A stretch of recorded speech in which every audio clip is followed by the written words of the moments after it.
আসসালামু আলাইকুম। কোরআন, হাদিস ও সাহাবা থেকে প্রমাণিত ইসালে সওয়াবের তরিকাগুলো হলো এই।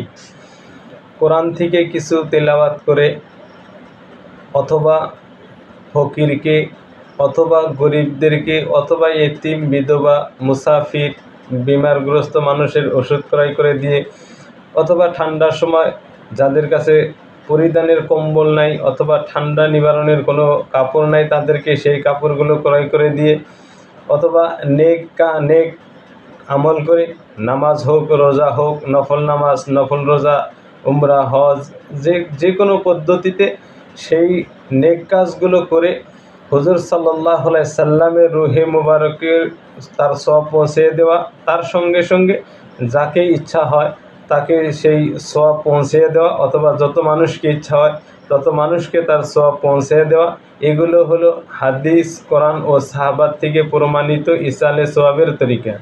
এর বাইরে যত তরিকা রয়েছে 3 দিন করা, 7 দিন করা, 5 দিন করা, 40 দিন করা অথবা প্রত্যেক বছর বছর নির্ধারিত সময়ে যেগুলো অনুষ্ঠান করা হয় অথবা সওয়াবের আয়োজন করা হয়, ইসালে সওয়াবের যেগুলো প্রোগ্রাম করা হয়, এগুলো সব হুজুর সাল্লাল্লাহু আলাইহি সাল্লামের তরিকা অনুযায়ী আর হাদিস ও সাহাবাদের তরিকা অনুযায়ী নয়।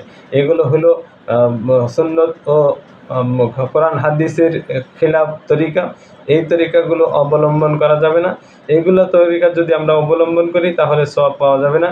সেজন্যই আমরা কোরআন ও হাদিসের তরিকা অবলম্বন করার চেষ্টা করব ইনশাআল্লাহু তাবারাক ওয়া তাআলা।